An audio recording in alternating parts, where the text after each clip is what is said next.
अजीजों, आप लोग तैयार हैं कलाम खुदा के लिए? जी। आवाज कम आई। आप लोग तैयार हैं कलाम खुदा के लिए? जी। तो आसमानी नारे से शुरू करेंगे। Hallelujah, hallelujah, hallelujah, hallelujah, hallelujah, hallelujah. दोस्तों, मैं जिंदा खुदा का शुक्र अदा करता हूं कि एक बार फिर से जिंदा खुदा ने मुझे आपके सामने खड़ा किया ताकि खुदा का पाक शुक्र आपके सामने पेश कर सकूं। खुदा का वो कलम जिसके बारे में लिखा है बंद बंद कूदे कूदे में सोकर गुजर जाता है। खुदा का वो कलम जिसके बारे में लिखा है कि सोने चांदी के सिक्कों से भी ज्यादा कीमती। खुदा का वो कलम जिसके बारे में लिखा है कि शहद के टप्पुओं से भी ज्यादा शीरीन। खुदा का वो कलम जिसके बारे में लिखा है इब्तिदा में कलाम था, कलाम खुदा के साथ था, कलाम खुदा था और यही खुदा के साथ था और कलाम मुजस्सम हुआ। खुदा का वो कलाम जिसके बारे में लिखा है ज़बूर 50 में कि खुदा का कलाम मुझे जिंदा करता है। खुदा का कलाम जिसके बारे में तीमुथियुस के खत में लिखा है कि राहे हक कलाम खुदा हमें पैदा करता है। खुदा का कलाम वो दोधारी तलवार है जो ऐसी शैतान के अंदर जाती है और दूसरी तरफ से निकल के आपको यीशु के नाम में फातह बनाते हैं। समझ तो खुदाबाद के लिए, यीशु मसीह के लिए, खुदा रूह कुदूस के लिए, खुदा की पाक शरीयत, खुदा के पाक फजल और तेरी खुदा बाइबल मुकद्दस के लिए एक बार जोरदार तालियां।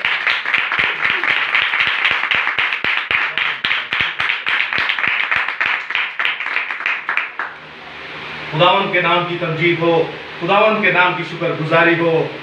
खुदावन तेरा शुक्र हो, तेरे नाम की तारीफ। अजीजों, आज का जो कलाम खुदा है ये आपसे सुनना बड़े गौर से। इसमें आपसे सवाल भी किए जाएंगे, आपको जवाब भी दिए जाएंगे, आप भी जवाब देंगे, आप मुझसे सीखेंगे, मैं आपको सिखाऊंगा, मैं भी आपसे सीखूंगा। तो ऐसे ही काम चलता रहेगा और अगर हमें समझ ना आए तो खुदा का रूह है जो हमें समझाएगा। Hallelujah, hallelujah. खुदा आपको बड़ी बरकत दे। आज का कलाम खुदा हम बाइबल स्टडी के हिसाब से देखेंगे। अब इसको समझिएगा, लिटरली हम लोग जब कलाम करते रहते हैं उससे थोड़ा डिफरेंट होगा। इसको आप तालीमी कलाम भी कह सकते हैं। इसमें हम तालीमी चीजें सीखेंगे जो अक्सर लोग पुराने अहदनामा में कम और नए अहदनामा में ज्यादा इंटरेस्ट, दिलचस्पी दिखाते हैं। तो आज का जो टॉपिक है, मजमून है, वो है योम किप्पोर। वो क्या है? योम किप्पोर। अब आपको समझ नहीं आएगा ये क्या है। मैंने आपके सामने क्या बोला, इसको कहते हैं गैर जुबान। गैर का मतलब अजनबी का मतलब, बेगाना का मतलब जो आपको समझ ना आए। और अगर मैं आपसे कहूं कि ये इब्रानी जुबान का लफ्ज है तो आपको पता चल जाएगा कि इसका ओरिजिन कहां है, इसका इलाका कहां है, इस जुबान का इलाका कहां है। इलाका का मतलब ये कहां पाई जाती है। और जब मैं आपको इसका मतलब बना दूंगा तो इसका मतलब है मैं गैर जुबान भी बोल रहा हूं और मैं उसका तर्जुमा भी कर रहा हूं, जिसका मतलब है यौम कफारा। यौम कफारा। ओके, शॉर्टली आज का जो टॉपिक है वो है यौम कफारा। वो है यौम कफारा। आपने अक्सर चर्चिस में, इबादत खानों में सुना होगा, लोग ऊंची ऊंची जुबान बोलते हैं। अक्सर औकात तो एक ही जुबान बोले जाते हैं, जैसे मिसाल के तौर पे रब्बा बाबा शी शी शी इस तरह के करके। लेकिन याद रखिएगा दोस्तों, वो बाइबल की जुबान नहीं है। बाइबल में गैर जुबान किसी और चीज को कहा गया है और ये खुदा की बहुत बड़ी बरकत और कुदरत है। और जो इसे बिगाड़ता है खुदा उसे नहीं छोड़ेगा, क्योंकि वो कलाम के खिलाफ है, वो रूह के खिलाफ है, वो जिंदा खुदा के खिलाफ है। गैर जुबान वो है जो इसी जमीन पर बोली जाए, उसका ओरिजिन आपको पता हो, उसका तर्जुमा आपको पता है। वरना बाइबल में लिखा है जो तर्जुमा नहीं कर सकता वो चुप रहे कलीसिया में और दिल में खुदा से भेद की बातें कहे। ठीक है, जय मसीह। और वैसे भी बाइबल मुकद्दस में किसी आयत में यह नहीं लिखा कि इस जुबान में आप दुआ करो। बाइबल में हर जगह लिखा है कि इस जुबान में आप कलाम करो। क्या करो? कलाम करो। कलाम कोई नहीं करता उस जुबान पे। दबाव ने योर रखा है, बाइबल के टोटल खिलाफ है। तो आइए दोस्तों अपने मुद्दे की तरफ बढ़ते हैं, अपने टॉपिक की तरफ बढ़ते हैं। तो आज का टॉपिक है यौम कफारा, यानी कफारा की ईद। पुराने अहदनामा में जो मनाई जाती थी और आज की हमारी मरकजी आयत, हम पूरे पैसेज को पढ़ेंगे। गौर से सुनिएगा, मैं आपसे कुछ पूछूंगा। ये ऐसे सवाल है जो आप मेरे ख्याल से पैदा होते ही सुनते आ रहे हैं, समझते आ रहे हैं। तो मेरे साथ देखिएगा अहबार की किताब उसका 23वां बाब और उसकी 26वें से ऑनवर्ड पढ़ते जाएंगे पूरे पैसेज को 32वीं आयत तक। गौर से सुनिएगा इस इस्तबाक में क्या मरकूम है। और खुदावंद ने मूसा से कहा, उसी 7वें महीने की 10वीं तारीख को कफारा का दिन होगा। उस रोज तुम्हारा मुकद्दस मजमा हो और तुम अपनी जानों को दुख देना और खुदावन के हुजूर आतशीन कुर्बानी गुजराना। तुम उस दिन किसी तरह का काम ना करना, क्योंकि वो कफारा का दिन है जिसमें खुदावन तुम्हारे खुदा के हुजूर तुम्हारे लिए कफारा दिया जाएगा। जो शख्स उस दिन अपनी जान को दुख ना दे वो अपने लोगों में से काट डाला जाएगा, और जो शख्स उस दिन किसी तरह का काम करे उसे मैं उस के लोगों में से पनाह करूंगा। तुम किसी तरह का काम मत करना, तुम्हारी सब सुकूनत गाहों में पुष्ट दर पुष्ट सदा यही आयन रहेगा। ये तुम्हारे लिए खास आराम का सबक हो। इसमें तुम अपनी जानों को दुख देना।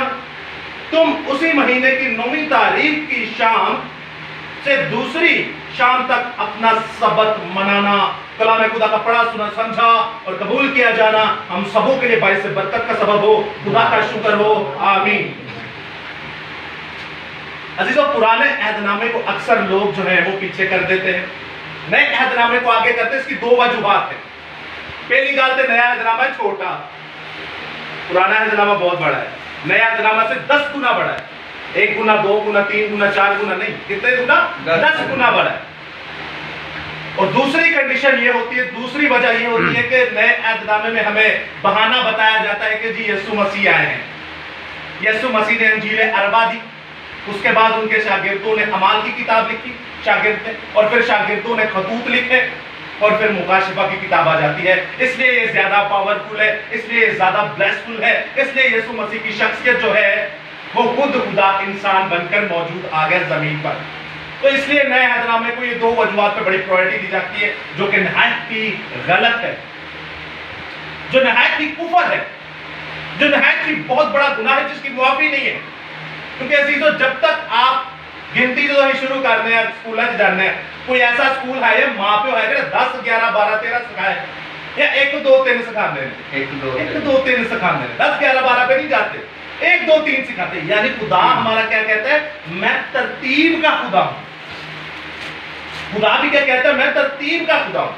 मैं आपसे गारंटी से कहता हूं, मेरी मोस्ट फेवरेट बुक्स, अक्सर स्कॉलर्स और टीचर और मेरे दोस्त पास्टर्स जो है वो पूछते हैं, कैंडस भाई आपकी मोस्ट फेवरेट बुक कौन सी? मैं कहता हूं वैसे तो बाइबल मुकद्दस सारी है, लेकिन पैदाइश की किताब एक ऐसी किताब है जो मैं कहता हूं मुझे कोई किताब ना दे दो, सिर्फ पैदाइश के 50 बाब दे दो, मेरे लिए काफी है। अजीजों, याद रखिएगा, अगर पैदाइश की किताब आपने समझ ली, पूरी बाइबल आपके लिए समझना बहुत आसान है। और मैं आपको एक और मजे की बात बताऊं, पैदाइश की किताब पहली बार पढ़ने से समझ नहीं आएगी। मैं आपको पर्सनल एक्सपीरियंस अपना बताता हूं कि खुदा ने जो मुझे दिया, मैंने पैदाइश की किताब जब पढ़ी, मैं आपको सच्ची में बताऊं, मैंने कहा ये क्या बोरियत वाली लाइफ है, ये क्या है? एक तो नामों की समझ नहीं आती, ऊपर से नसब नामे इतने इतने बड़े, ऊपर से लफ्ज इतने मुश्किल, ऊपर से पता नहीं कौन सी ये तरीकाकार है, मेरी तो पल्ले नहीं पड़ रहा।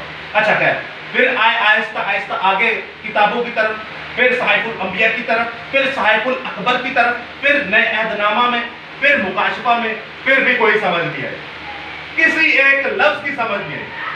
अब जब दोबारा पैदाइश की किताब पढ़ी तो जीजो याद रखिएगा, पूरी 66 किताबें ऐसे आपके खुदा ने दिमाग में डाली।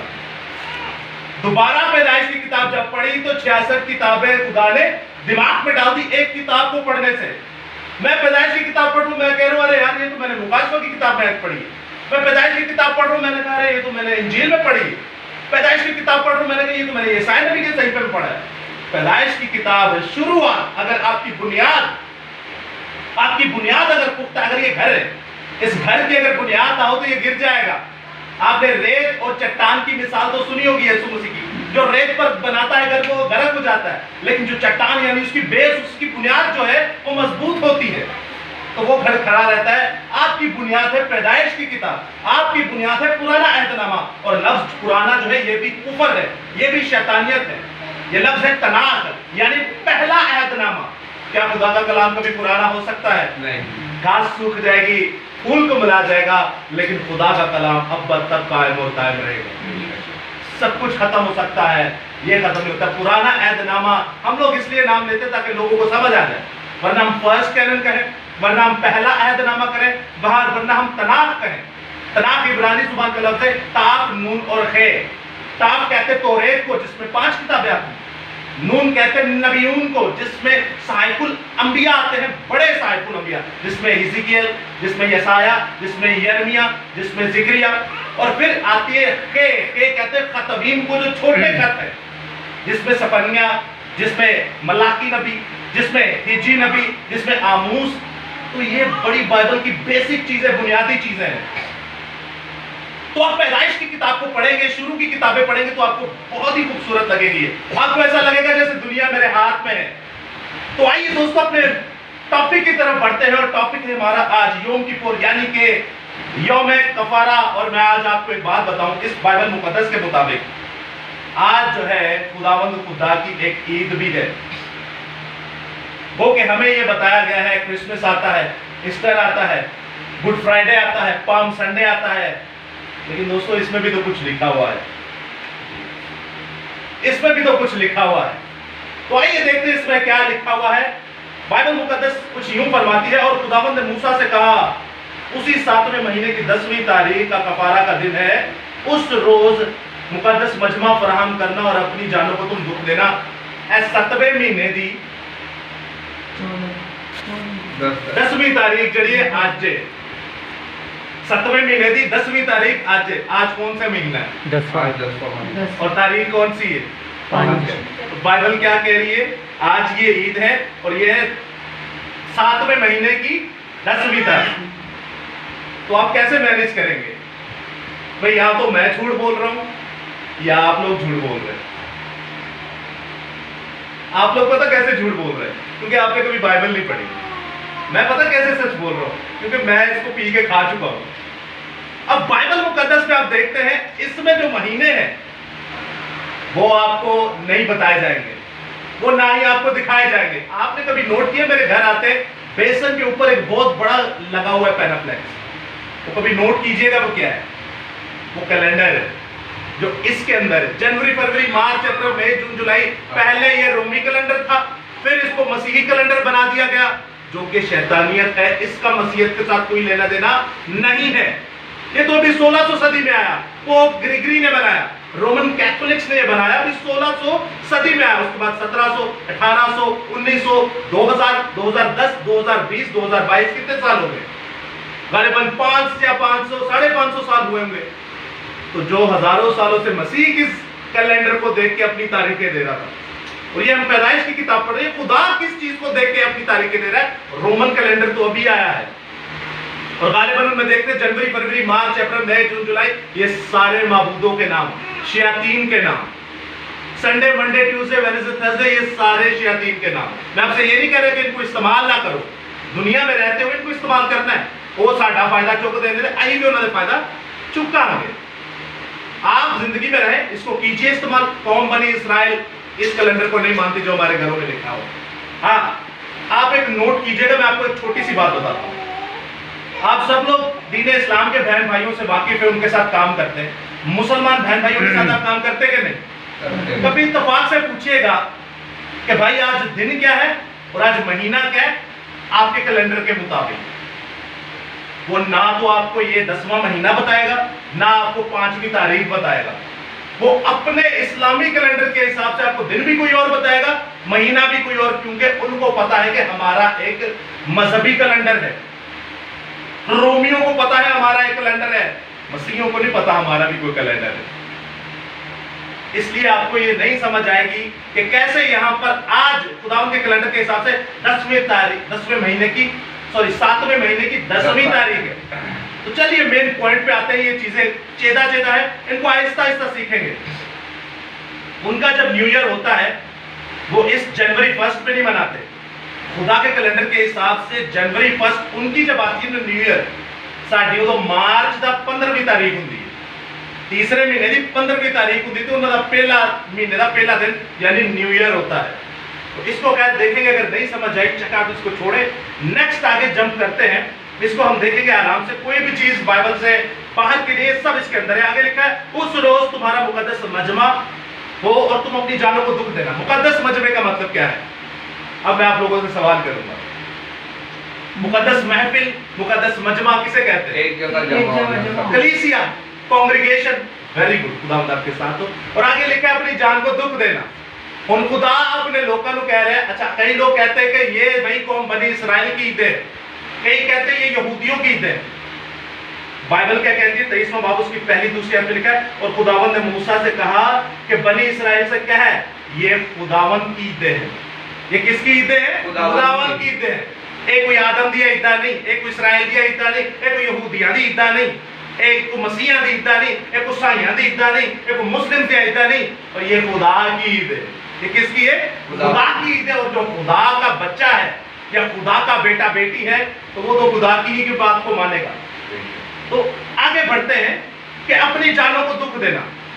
अब क्या करना है? जानों को दुख देने का मतलब क्या है? रोजा रखना। सर के लिए एक बार जोरदार ताली। मैं समझा कैसे तुम फंसोगे, क्योंकि हमें अक्सर बताया जाता है दुख देने का मतलब कुछ और है। एक गालिबन कोई वो तो नहीं जान को दुख देना रोजे। जय मसीह की। अगर मैं आपसे कहूं कि मैं तुम्हारे सामने खड़ी है मुकद्दस किताबों का मजमुआ, तो आप दूसरे लफ्जों में ये क्या कहेंगे कि ये क्या कह रहे हैं? आप क्या समझेंगे? आपको क्या समझ आएगी? इसका शॉर्ट क्या होगा? मुकद्दस किताबों का मजमुआ के शॉर्ट एक लफ्ज की होगा। मजमुआ के सब कुछ इसी में है। इसको क्या कहेंगे? बाइबल। बाइबल कहेंगे। अगर देखते लफ्ज रोजा लिखे अंदर फौरन समझ आया नहीं, लेकिन यहाँ क्या लिखा है? अपनी जान को दुख देना। तो एक लफ्ज में कैसे इसे इस्तेमाल करेंगे? रोजा। रोजे का मतलब क्या है? अपनी जान को दुख देना। इसी तरह मैंने आपसे पूछा कि ये क्या है? मुकद्दस किताबों का मजमुआ, एक लफ्ज की कह लोगे ना, बाइबल। तो बाइबल में यहाँ पर थोड़ी जुबान का फर्क किया गया, लेकिन खुदावंद आपको बड़ी बरकत है। आगे क्या लिखा है? उस दिन तुम अपना कफारा देना। अब कफारा का मतलब क्या है? मैं आपको बता दूं। कफारे का मतलब यह है कि अगर किसी ने गुनाह किया है, तो उस गुनाह के इव्ज ऐसी कुर्बानी देना कि वो गुनाह ना रहे। यानी गुनाह के इव्ज कोई ऐसी कुर्बानी देना कि वो गुनाह ना रहे। नंबर 2, माफी तलाफी कर देना, इसका मतलब है कफारा। नंबर 3, गुनाहों को आपसे दूर कर देना, इसका मतलब है कफारा। नंबर 4, गुनाहों को आपसे खत्म कर देना, इसका मतलब है कफारा। आपके और मेरे गुनाहों के लिए किसने कफारा दिया? खुदावंद ने। खुदावंद यीशु मसीहा ने। खुदावंद आपको बड़ी बरकत है। तो आगे चलते हैं। जो शख्स उस दिन अपनी जान को दुख ना दे, यानी रोजा ना रखे, अपने लोगों में से काट डाला जाए, और हर शख्स उसी दिन की जो शख्स उस दिन किसी तरह का काम करे, वो उन लोगों में से पनाह कर दिया जाए। अब सुनिएगा, ये रूहानी बातें आप समझ रहे हैं। खुदावंद ने एक दिन कहा है कि मेरे पास आओ, मुझसे दुआ करो, मेरे सामने मुनाजातें पेश करो, मुकद्दस मजमा फराहम करो, और अगर कोई काम करे तो ना विचों की करे, काट डाला जाए। अक्सर हमारे लोग ये कहते हैं कि देखो जी बाइबल से लिखा है चूल्हा भी ना जलाओ, काम भी ना करो, आप काम क्यों करते? अक्सर ये सब्बत पे लोग सवाल उठाते हैं। लेकिन अजीजों याद रखिएगा, ये कह क्या रहे? मिसाल के तौर पे मैं आपसे कहूं आप पूरी जिंदगी काम करो, इस साल से एक बार आंदी है, इस साल से एक बार आंदा है मौका, आप पूरी जिंदगी काम करें, और खुदा कहे कि ये एक दिन जो है ये मेरे पास रहो, मेरी हजूरी में रखो, मेरी हजूरी में रहो। तो अगर फिर भी जाके काम करोगे तो ये फिर बेईमानी हुई कि नहीं? एक खुदा है, खुदा ने हमारे लिए क्या नहीं किया और क्या नहीं करता आज तक। तो वो हमें कह रहे जाओ पूरा साल काम करो, लेकिन एक दिन जड़ा है मिन्नू दे दे। तो कितनी अच्छी बात हुई, एक ही दिन मांग रहे हैं, या हफ्ते में वो एक दिन आपसे मांग रहा है, तो इसमें कोई बुरी बात तो नहीं है। आपको पता है ये 24 घंटे आपके जो आप पूरा हफ्ता खुदा को टाइम नहीं देते, 24 घंटे की दहाई की कितनी बनती है? 2 घंटे। 100 रुपए की दहाई की कितनी बनती? 100 रुपए की 10 रुपए। Very good. 1000 रुपए की दहाई की क्या बनती? 100। 100 रुपया, जबरदस्त। 24 घंटे की 24 नंबर की दहाई की क्या बनती है?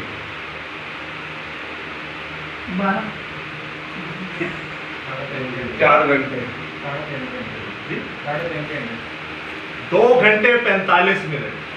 पौने 3। अब इसको कैलकुलेट करके देखिएगा, 2 घंटे 45 मिनट 24 घंटे की दहाई की, यानी 24 घंटे में पौने 3 घंटे खुदा देने।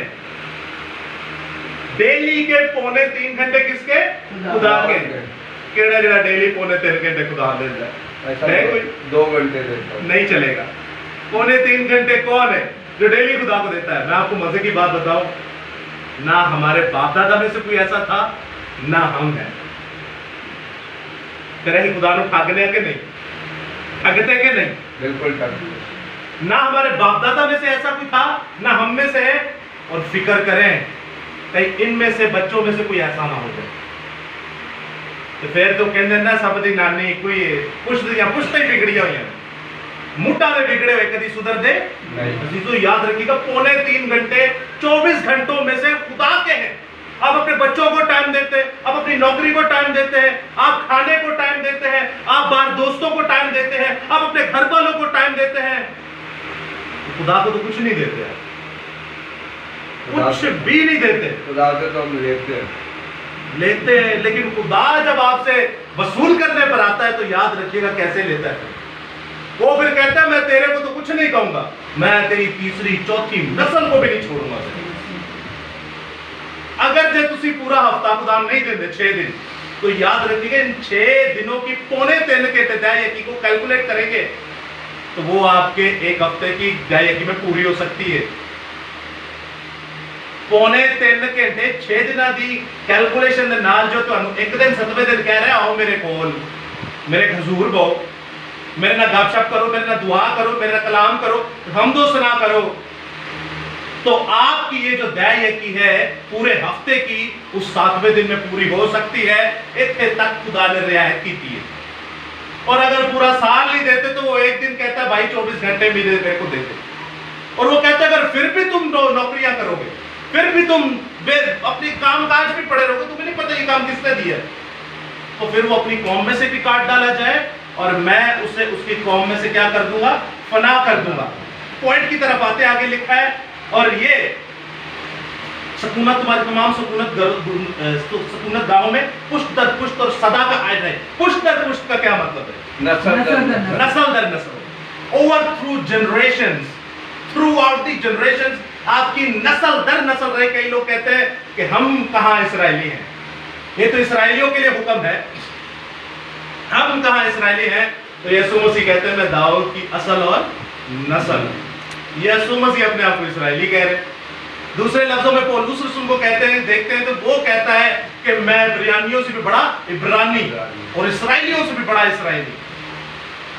लेकिन अजीजों हम अपने आप को क्या कहते हैं, बहाना क्या लगाते हैं? शाही कायनों का फिरका, मुकद्दस कौम, बरगजीदा नस्ल। और हमें यही नहीं पता ये तीनों लफ्ज, तीनों जुमले पुराने अहदनामा के हैं। ये सारे टाइटल कौम बनी इसराइल को दिए गए।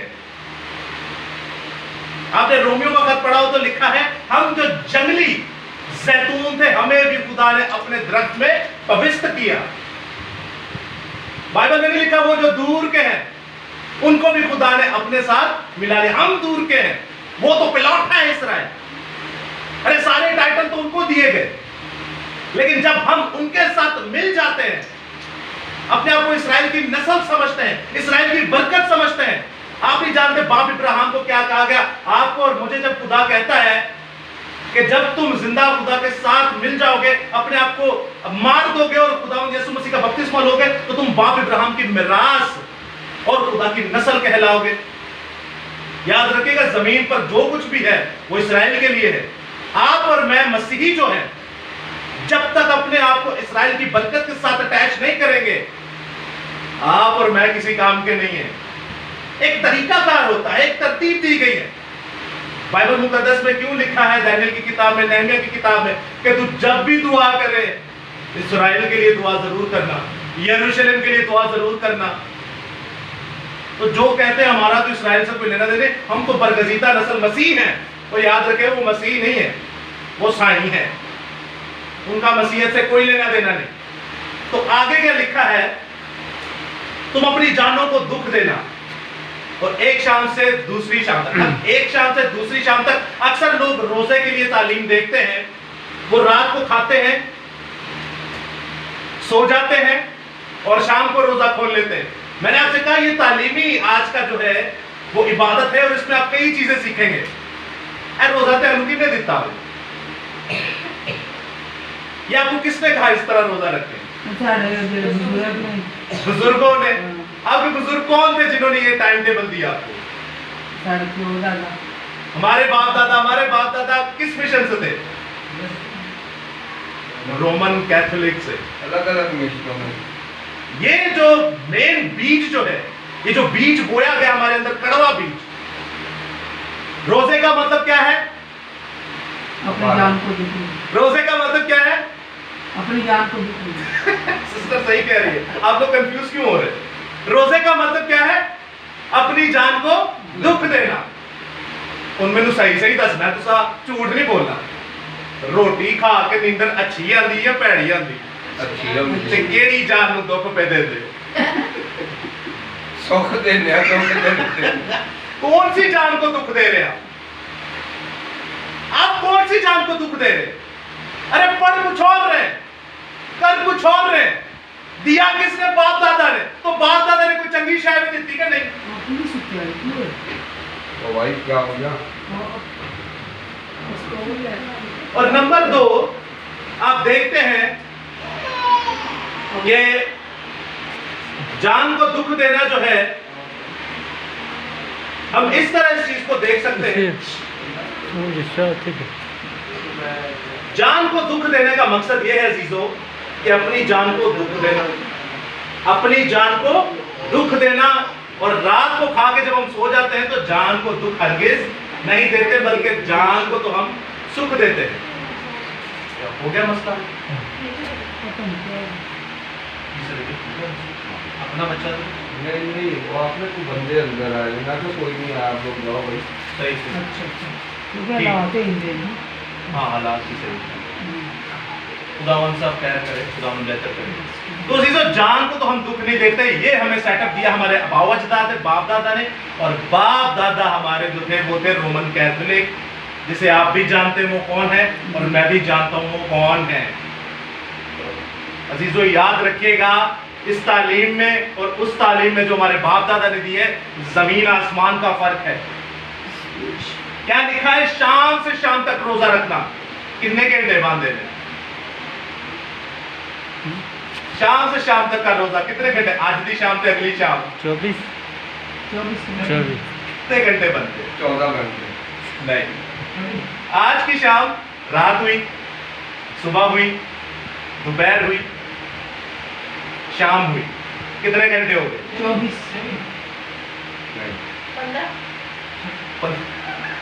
सही कह रहे हैं आप। आगे 15 घंटे। 9वीं तारीख की शाम से लेकर 10वीं तारीख की शाम तक। असल में मैं जो तुहानू मिसाल के तौर पर कहा, हुण बचन के रात के 12, अगली रात के 12 बजे तक कितना टाइम होगा? 24 घंटे। आपको ये समझ में क्यों आया? क्योंकि सानू 12 से 12 बोल रहे हैं। 12 से 12 और रात 9वीं 1 तारीख की शाम से लेकर अगली तारीख की शाम तक। अजीजों, याद 21 घंटे। 24 घंटे बनते हैं। ये 24 घंटे पता क्यों हमें समझ में आ जाता है? क्योंकि हमें ये टाइम भी बताया गया, रात को डेट चेंज होती है। कौम बनी इसराइल शाम को डेट चेंज करती है। आपने देखा होगा पैदाइश पहले बाब में खुदा ने आसमान और जमीन को पैदा किया, चांद सूरज सितारे सियारे बनाए, और फिर कहा शाम हुई सुबह हुई सो पहला दिन। ओदी शाम जो होंगी उदो दिन डुब जाता है। तो खैर ये मिसअंडरस्टैंडिंग है थोड़ी। यहाँ पर जो रोजे का जान को दुख देने का टाइम है वो है 24 घंटे का। वो कितने घंटे का? 24 घंटे का। लेकिन हम क्या जान को दुख देते? रात को खा के सो जाते हैं, शाम को 7 बजे 6 बजे खोल लेते हैं, जो कि आगे माल दबा के मुर्गियां पकौड़े खा के तो फिर बीमार हो जाते हैं। हाँ। तो अजीजों, ये है जान को दुख देने का मकसद। आप देखते मुकद्दस दाऊद नबी 7 दिन 7 रात रोजा रखा। कितने दिन? 7 दिन 7 रात। कि उन्हें विच बुध नूं शुरू किया, कि उन्हें विच इतवार दा गैप मारिया, कि उन्हें क्या कि अपनी राख लगाओ मत्थे पे, कि उन्हें रात को खा के शामी खोल लिया। लगातार 7 दिन 7 रात। फिर उन्होंने रखा 3 दिन 3 रात। मुकद्दस एलिया को देखते हैं 40 दिन 40 रात। खुदावंद यीशु मसीह को देखते हैं 40 दिन 40 रात। आस्तर मलका को देखते हैं 3 दिन 3 रात। यदि कोई तालीम नहीं, रात को खा के सो गए थे, शामी खोल लिया। तो ये जान को दुख देना तो हुआ ही नहीं। अगर रात को खा के आप सो जाएंगे अजीजों, तो ये जान को दुख देना ना हुआ। रात को खा के सो जाएंगे तो ये जान को आप सुकून दे रहे हैं। रोटी खा के तो वैसे ही बड़ी नींद आती है, ऊपर से दही खा लेते तो सुबह में नाश्ता वैसे ही भूख नहीं लगती, फिर लगती है दोपहर में, दोपहर का खाना कंट्रोल करके तो शाम में खोल लेते हैं। और भाई ये किस पे एहसान कर रहे हैं?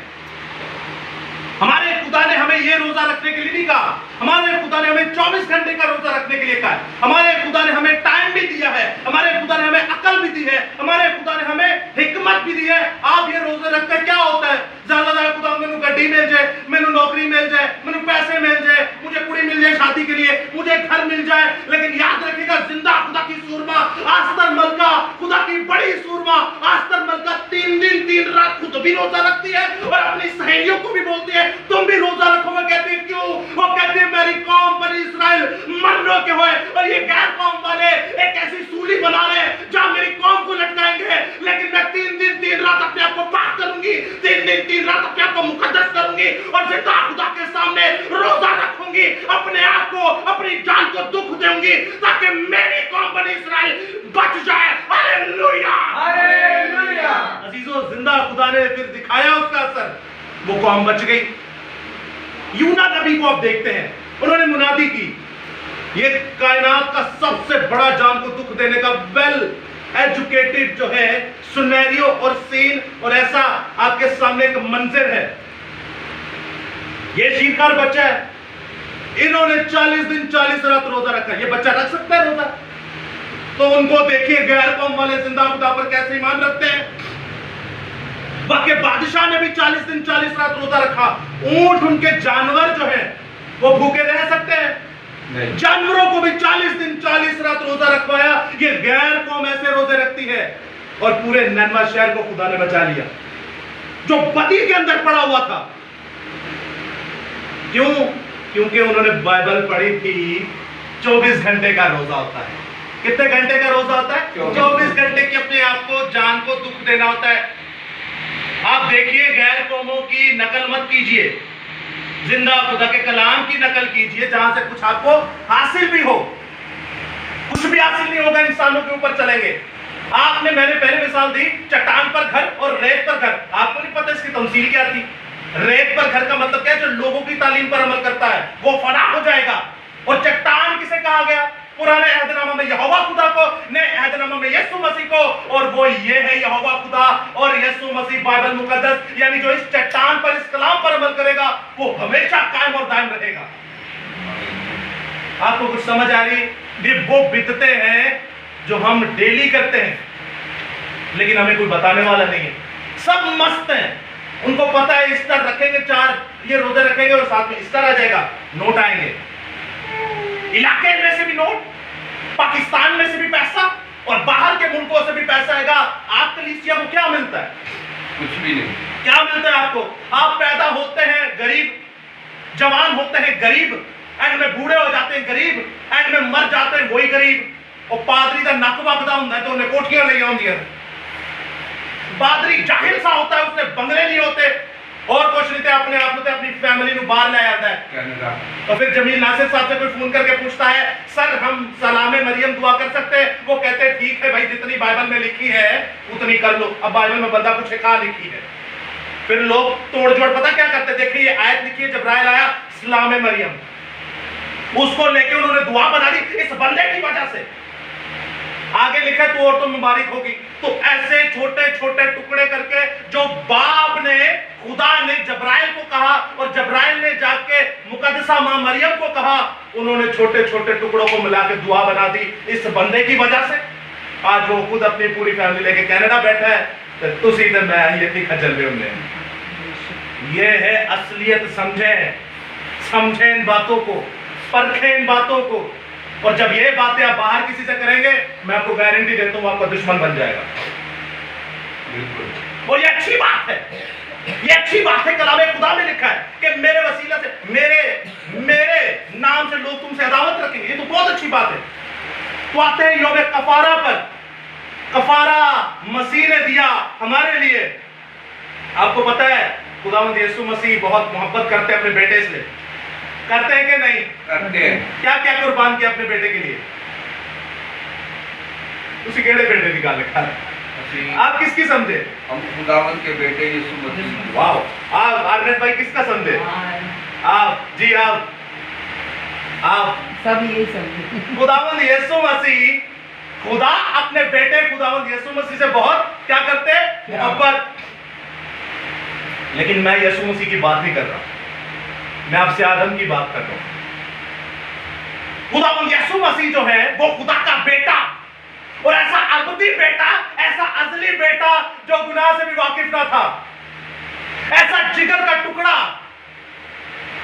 जो कहता है मैं बाप में से निकला और दुनिया में आया, जो कहता है मैं और बाप एक है, जो कहता है जिसने मुझे देखा उसने बाप को देखा, जो कहता है लाजर को जिंदा करने से पहले बाप तू हर बार मेरी सुनता है, तू आज भी सुनेगा और लाजर को जिंदा करेगा। क्या मोहब्बत थी इस खुदा की, और क्या मोहब्बत थी इसके बेटे की। लेकिन वो मोहब्बत किससे करता है? किससे करता है? मैं आपको बताता हूं ये कफारा था क्या। आप बाप आदम को देखते हैं, क्या वो खुदा में से निकला था? नहीं। आप बाप आदम को देखते हैं, क्या वो गुनाह को ना जानता था? आप बाप आदम को देखते वो इलाही या नूरानी था? नहीं। बाप आदम क्या आसमानी था? नहीं। बाप आदम क्या खुदा का परतौ था? बाप आदम क्या खुदा की तस्वीर थी? कुछ भी नहीं था। क्या था? एक मिट्टी से बनाया, एक मट्टी से गंध से बना हुआ लोथड़ा था, गंदी मट्टी से बना हुआ एक शख्स, एक देव हैकल शख्स बनाया गया और खुदा ने उसमें जिंदगी का दम फूका। मोहब्बत किससे कर रहे हो? अपने बेटे से जो कि अजली और अबदी है। ये वो बेटा है यीशु मसीह जो शैतान को कहता है कि मैंने शैतान को खुदा के तख्त से गंध की तरह जमीन पर फेंक दिया, क्योंकि ये कहता था मैं अपना तख्त खुदा के भी तख्त से ऊपर लगाऊंगा, मैं अपना तख्त खुदा के सितारों से भी ऊपर लगाऊंगा, मैं खुदा ताला की मालिक हो जाऊंगा।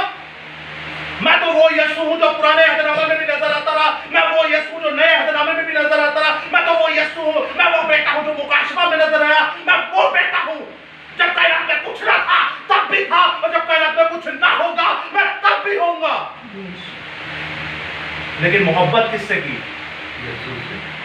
नहीं, यीशु से नहीं की। आप और मैं जो गुनाह पर गुनाह करते हैं, कितनी मोहब्बत करता था अपने बेटे से? बाप अपने बेटे से कितनी मोहब्बत करता है यीशु मसीह से? बहुत ज्यादा। आपसे यीशु मसीह से भी ज्यादा मोहब्बत करता है। कैसे? आप और मेरी आपकी मेरी क्या औकात है? आपकी और मेरी क्या हस्ती है?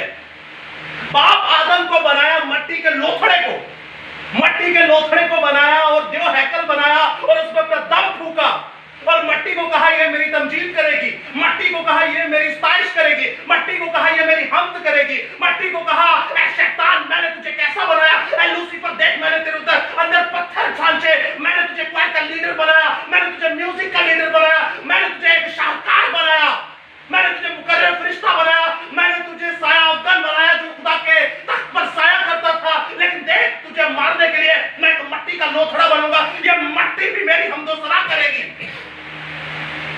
लेकिन वो गुनाह में गिर गया। वो क्या हो गया दोस्तों? गुनाह में गिर गया। उसके गुनाह के कफारे के लिए किसको पेश किया खुदा ने? एक गुनाह के शख्स को बचाने के लिए खुदा ने अपने बेटे को पेश किया। तो कितना बहुत ही मोहब्बत करता है फिर इंसानों से, हम लोग किससे मोहब्बत करता है वो? नहीं, यीशु से नहीं करता। अगर यीशु से करता होता तो आपको मार देता वो। बाप इब्राहिम को देखिए, बाप आदम को देखिए, और फिर बराबा को देखिए। खुदावंद यीशु मसीह से बाप बहुत मोहब्बत करता है, लेकिन याद रखिएगा यीशु मसीह से भी ज्यादा वो आपसे मोहब्बत करता है। जब बाप आदम ने मरना था, जब बाप आदम ने मरना था, खुदा ने क्या कहा कि अगर तूने दरख्त का फल खाया तो तू मरा, लेकिन वो नहीं मरा। 930 बरस वो जीता रहा। आपको पता क्यों? क्योंकि जब खुदा उसे मारने लगा था, वो फल खाने के बाद यीशु आगे आ जाता है। यीशु कहता है बाप इन्हें छोड़ दे, इन्हें माफ कर, क्योंकि ये नहीं जानते ये क्या करते, ये तेरी मालिक बनना चाहते, ये शैतान की बात मानते, लेकिन अब बाप इन्हें माफ कर, ये नहीं चाहते तो कहता है खून का कफारा तो लेना पड़ेगा, मैं अपने हुक्मों के खिलाफ नहीं चल सकता। मैंने जब कहा ये गुनाह करेगा, गुनाह की मजदूरी मौत है, अब इसकी जगह किसी को मरना पड़ेगा, तो बेटा आगे जाता है, वो कहता है बाप इस मट्टी के लोथड़े को छोड़ दे और मुझे कुर्बान कर दे, मैं इसके गुनाहों का कफारा बनूंगा। खुदा ने अपने हाथों से अपने बेटे को मारा और उस चमड़े के कुर्तों को बाप आदम और अब्बा हवा पर पहनाया। बाप इब्राहिम को देखते हैं तो वो इसहाक को मारने चाहता है, आवाज आती है इब्राहिम अपने हाथ को रोक ले, कौन मरेगा? अज़ल से ज़िबा किया हुआ बर्रा मरेगा, वो देख मेरा बेटा, मैं यहोवा यरीहू जो मुहैया करता हूं, वो मेरा बेटा झाड़ी में फंसा हुआ है। अरे वो तो पैदा भी झाड़ी के अंदर हुआ। आपके मेरे पास खाने के लिए पैसे नहीं ना होते, आपके बच्चे मेरे बच्चे जब पैदा हुए मखमल के कपड़ों में उन्हें लपेटा के नहीं, अच्छे से अच्छे बिस्तर में डाला के नहीं डाला। आपका मेरा यीशु जब पैदा हुआ तो कहां पे था? वो एक वो खुरली के अंदर, चरनी जिसे कहा जाता है, खुरली जहां जानवर चारा खाते हैं, वही गोबर करते हैं, वही गंदी जगह के ऊपर वो कहता है वो देख मेरा बेटा झाड़ी में फंसा हुआ है, वो देख खुरली के विच पैदा होगा, तुसी तो मखमल च लपेटोगे, तुम्हारे लिए मेरा बच्चा पैदा भी देखो कहां हो रहा है। आदम को भी बचाया, इब्राहिम को भी बचाया, बराबा को भी बचा लिया। यीशु कहता है ऐ बराबा मैं तुझे जाने दूंगा, ऐ बराबा मैं तुझे बख्श दूंगा, देख फिर कभी गुनाह ना करना। मैंने देख आदम को भी बचवाया, मैंने इसहाक को भी बचाया, लेकिन बराबा मैं तुझे भी जाने दूंगा। बराबा इब्रानी जुबान का लफ्ज है, दो लफ्जों से लेकर मिला, बर और अब्बा। बर का मतलब बेटा और अब्बा का मतलब बाप, यानी बाप का बेटा। खुदा ने कहा ऐ खुदावंद ये बाप जो आदम है, आदम जो है वो भी तो तेरा बेटा था, और इसहाक जो है वो भी तो इब्राहिम का बेटा था। आसमानी अब्बा ये बराबा जो है ये भी किसी के बाप का बेटा है, किसी के बाप की औलाद है, तो मुझे कुर्बान कर दे, इसकी जगह भी मैं ही कुर्बान होऊंगा। यीशु मसीह जगह ब जगह आपके और मेरे गुनाहों के लिए कुर्बान होता गया। आज सलीब पे ऊपर कहता है अब आप इन्हें माफ कर, क्योंकि ये नहीं जानते कि क्या करते हैं। यीशु मसीह ने कहा जिंदगी की रोटी मैं हूं, और आज वो ये है। इसको पढ़ ले, इसको समझ ले, इसको सीख ले, तो आपकी जिंदगी बन जाएगी। दोस्तों जानवर क्या करते हैं? खुरली के अंदर से चारा खाते हैं। यीशु मसीह क्या बन गया? चारा बन गया। भेड़ आपको मुझे कहता है कि नहीं? कहता है। बाइबल मुकद्दस में चरवाहा भी यीशु मसीह, बाइबल मुकद्दस में सरदार काहिन भी यीशु मसीह, बाइबल मुकद्दस में बर्रा भी यीशु मसीह, और बाइबल मुकद्दस फरमाती इब्रानियों के खत में वो अपना ही खून लेकर आसमानों के आसमानों पर गया और उसने जाके मज़बा की दाहिनी तरफ उंडेला, और उसका कफारा मंजूर है। आपका और मेरा कफारा मसीह दे चुका। उस खुरली के अंदर पैदा होने का मतलब क्या था? हर एक चीज नबूवती है। मैं आपको सारी बातें पैदाइश से बता रहा हूं, हर एक चीज नबूवती है। खुरली के अंदर पैदा होने का मतलब है, वो कहता है बोझ से थपे हुए लोगों मेरे पास आओ, मैं तुम्हें आराम दूंगा। अपना बोझ, अपनी लानतें, अपनी मुसीबतें, अपने कर्जे, अपनी तकलीफें, अपनी बीमारियां मुझ पर लाद दो, मैं तुम्हें आराम दूंगा। अरे तुम इतना बोझ नहीं उठा सकते, बोझ तले मर जाओगे, ये सारा बोझ मुझ पर डाल दो। मेरा जुआ मुलायम है और नरम है, मैं तुम्हें आराम दूंगा, मैं तुम्हारी जानों को आराम दूंगा। देखो मैं खुरली के अंदर पैदा हुआ, मैं तुम्हें भेड़ के भेड़ों का अच्छा चरवाहा मैं हूं, भेड़ों का अच्छा चरवाहा मैं हूं। मेरे भेड़ों मेरे पास आओ, देखो मैं खुरली के अंदर हूं, जिंदगी की रोटी मैं हूं, मुझे खा लो, मैं मर जाऊंगा, तुम बच जाओगे। Hallelujah, hallelujah. जिंदा खुदा अपनी शख्सियत को, अपनी पर्सनैलिटी को मारता आया। मूसा को क्या कहता है कि तू मेरा गुलाम है, और गुलाम जो है वो दरवाजा बजाकर आता है कमरे के अंदर, और बेटा कैसे आता है? डायरेक्ट। बेटा दरवाजा नहीं बजाता, डायरेक्ट अंदर आता जाता है। मूसा को छोटी फिल्म थी, मूसा को छोटी शख्सियत थी, मूसा को छोटा नबी था। बाइबल में लिखा है ऐसा कोई नबी नहीं था जिसके रूबरू खुदा बातें करता हो। आपको खुदा ने मूसा से भी बड़ा बना दिया। आपको तो बेटे बेटियां कह दिया, लेकिन याद रखिएगा जितनी ज्यादा वो मोहब्बत दिखाता है ना, उतना ज्यादा वो मारता भी। दाऊद से बहुत मोहब्बत थी, लेकिन उसे मारा भी उतना। आपको अगर बेटा बेटी कहा है तो आपकी नस्लों को खा जाएगा। बाद में किसी से एतराज मत कीजिएगा।